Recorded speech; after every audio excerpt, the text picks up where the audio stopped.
고려대. 제가 별로 안 좋아하는 대학이죠. 예, 제가 왜 안 좋아하냐면 저 입시 전문가 입장에서 고려대는 창의적인 입시 제도가 나오지 않아요. 항상 연세대만 따라다녀요. 그러니까 맨날 연세대한테 지지. 아이고. 그런 의미지 또 다른 의미는 없어요. 자, 고려대에서 가장 인기 있는 과, 거의 최고 인기 학과죠. 인문계에서. 고려대 정치외교학과, 이제 법대가 없어졌으니까. 고려대 정외과의 예를 봅시다. 65대 1이라고 되어 있습니다만 실제 우선 선발로 본다면 수언외, 여기 인문계입니다. 후원의 1등급을 충족하는 사람이 70명밖에 안 되기 때문에 14명을 뽑는 인원에서 역시 5대1 이하고 일반 선발에 2828명이 14개를 자리를 갖고 싸우기 때문에 200대 1이 넘는다. 똑같은 원리가 적용된다. 자, 그러면 고려대의 하위학과는 또 어떻게 봅시다. 고려대 자연계 하위학과는 물리치료학과. 고려대 물리치료학과의 경우 표면 경쟁률은 14대 1입니다만 실제로 우선 선발에 충족되는 2개 영역 1등급밖에 안 되는데도 충족되는 사람은 7명밖에 안 돼서 실제로 최저학력 기준에 충족돼서 턱걸이만 했다 하더라도 전부 다 고려대 물리치료학과 수시에서 합격할 수 있었다는 거. 그에 반해서 일반 선발은 192명 중에서 7명 보니까 30대 1이 넘는다는 거. 이 점을 잘 확인할 수가 있습니다. 알겠죠? 자, 그러면 여기에 대해서 이제 다 말씀을 드렸습니다만, 실제로 전체적으로 이제 우선 선발, 일반 선발을 다 합쳐갖고 실제로 수시가 얼만큼 충원이 안 되는가.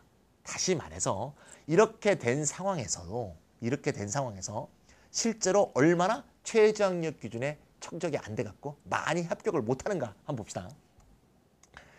수시 미충원 인원의 발생이라고 되어 있습니다. 최저학력 기준 적용은 전형만 집계했다 이렇게 되어 있어요. 실제로 서울대의 경우는 이제 제외하고요. 연세대 작년의 경우에 진리자유 일반 우수 합쳐서 지금 수시 미충원이라는 건 지금 일반 전형만 얘기한 게 아닙니다. 내신형 전형과 일반 전형 다 합쳐서 볼 때 실제로 B형을 다 합친 거예요. 8개 대학의 21B, 22B, 내신형 일반 전형 다 합쳐서 최저학력 기준 미충족자가 얼마나 많이 발생하는 걸 또 보면 좀 더 수능의 중요성이 강조될 것 같아서 표를 하나 더 만들었어요. 연세대 경우 진리자유 전형, 내신형 또는 입학사정관 제형 전형이죠. 일반 우수 전형, 즉 논술형 전형에서 둘이 합쳐 모집 예정 인원이 작년에 966명이었는데 실제 합격한 인원은 554명밖에 안 됐다 이거죠. 합격 취소 인원, 즉 최저학력 기준이 충족이 안 돼서 412명이나 탈락했다. 실제 프로세스를 보시면 이제 이해하시죠? 제가 아까 거꾸로 설명했잖아요. 최저학력 기준을 충족한 사람을 대비시켜서 정원에 대비해봤더니 최저학력 기준만 충족되면 다 합격을 하더라. 이게 확인이 됐잖아요. 우선 선발의 경우에.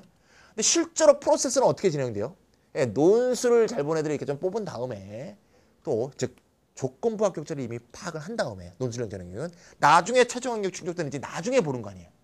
그럼 그중에서 충족 못한 애들이 그렇게 많다는 얘기가 되겠죠. 내신형도 그렇죠. 내신 좋은 애들 또는 입학사정관제 전형은 면접 정도나 서류를 중심으로 해서 뽑아놓은 다음에 최저학력 기준을 충족하는 거 뒤에서 보게 돼 있잖아요.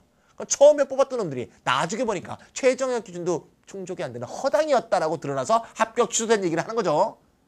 수험생 입장에서는 최저학력 기준 충족되도록 열심히 공부해놓으면 여기에 안 낀다 이런 말을 앞서 말씀드린 거고 지금은 그렇게 해서 프로세스상 얼만큼 합격 취소가 되느냐.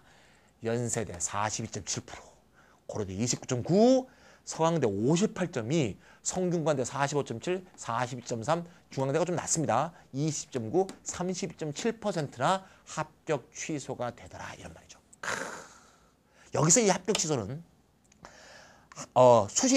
여기서 지금 합격 취소의 명단은 지금 그거는 다 뺀 거예요. 중복 합격 인원은 다 무시한 거예요. 예를 들면 어떤 학생이 연세대, 고려대, 서강대 수시가 다 합격을 해서 이 셋 중에서 3개 다 충족을 했는데 예를 들면 여기를 지원했기 때문에 여기를 안 해서 합격 취소가 아니고 합격 등록을 안 하는 애들은 다 뺀 거예요. 그러니까 이거는 최저 기준에 충족이 안 돼서 그냥 취소되는 거고 등록 안 하는 애들까지 합치면 훨씬 더 많다는 거예요.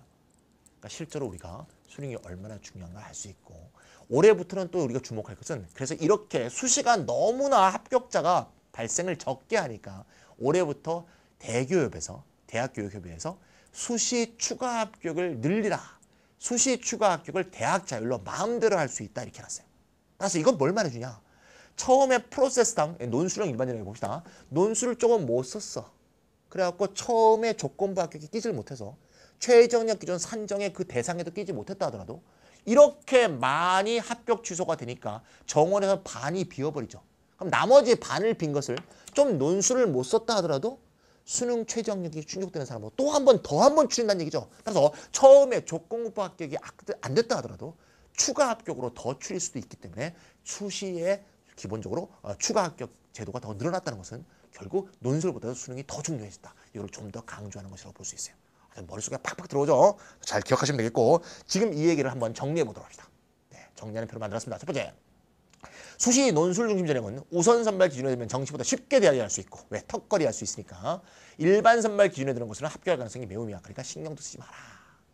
두 번째, 상위권 대부분의 대학 수시 논술 전형은 최저학력 기준이 존재하며 다 B다 이거죠. 최저학력 기준 미충족으로 인한 탈락자가 매우 발생하기 때문에 논술 못 써도 추가 합격 가능하다 그 얘기였고요. 결론 세 번째, 따라서 논술 중심 전형의 핵심은 수능이 더 중요하고 두 번째로 논술이 중요하니까 공부 방법, 입시 전략은 이거를 위주로 공부하면서 이거를 약간 사이드로 해주는 거 이렇게 보시면 되겠습니다. 여기까지가 논술형 일반 전형이었습니다.